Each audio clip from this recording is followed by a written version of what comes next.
Welcome back to Educator.com AP World History. In this session, we're going to do a DBQ, or we're going to start it, and it's going to cover periods 5 through 6. So let's get on it.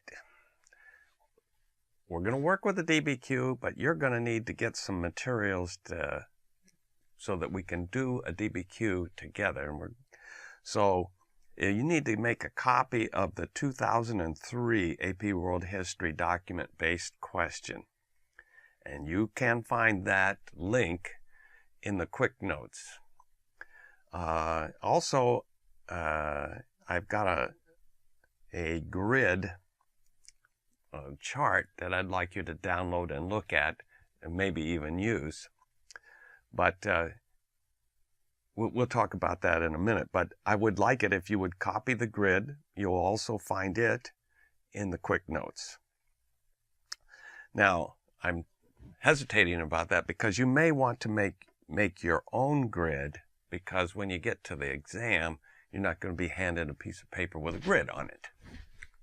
So you need to draw it on the paper yourself anyway. So you can choose how you want to do that. Okay, so what do you got to do? You got to get the 2003 AP World History document-based question, look in the quick notes. You need to get the grid, look in the quick notes.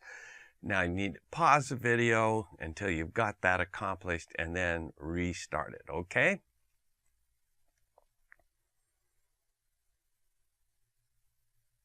Okay, so you've got what you need. You've got your 2003 document-based question, and you've got the grid, and you're ready to roll. My goal is to help you beef up your abilities. I know you already are doing some of this, and you're well on your way to being Super 5, but I want to beef it up if I possibly can. And I'm really interested in the thinking skills, because the thinking skills are what are tested more than anything else in the DBQ. We often find people write lovely pieces and have lots of facts, but they're not relevant to the situation that they've been asked about, and so therefore they don't get any points. I don't want that to happen to you. So I know that your goal is really, you want to get a 9 on that essay. Fantastic. I think what we're doing here will move you towards that goal. So we're going to work on this 2003 AP World DBQ. So what is the process? Here's what I think, after doing these things now for 10 plus years, that will make it possible for you to do really well. So, number 1, read and parse the essay prompt. Number 1 problem students have with these essays is that they don't answer the question. Number 1. So, what's gone wrong? Well, did they read the question? Did they think about it?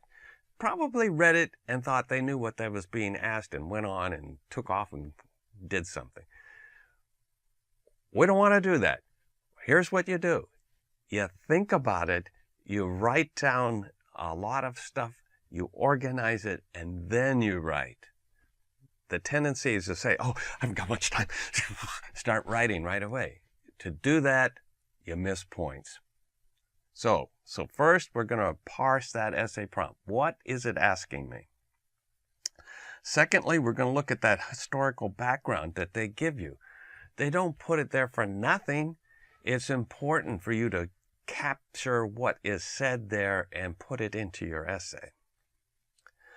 Okay, and third, that's second, and third is list things that the prompt asks you to do. Okay, so what does it want me to do? And we're going to put that onto our chart. Okay, So then there's going to be rows on the chart for each document. So in this case, there are 9 documents, so there would be 9 rows that we fill in. And you might be saying, where am I going to do this?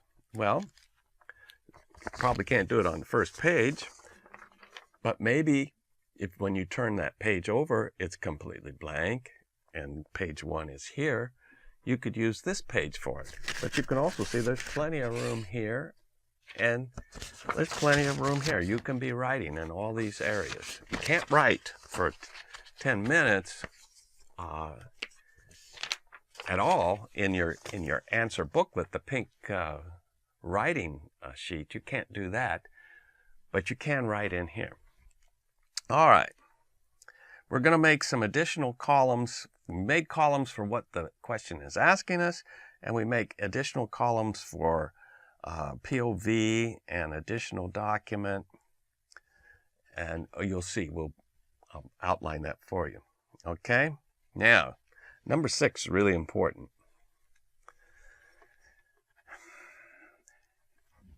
At the top of the list of things that we as readers are going to evaluate about the essays we read, number 1 is there a thesis?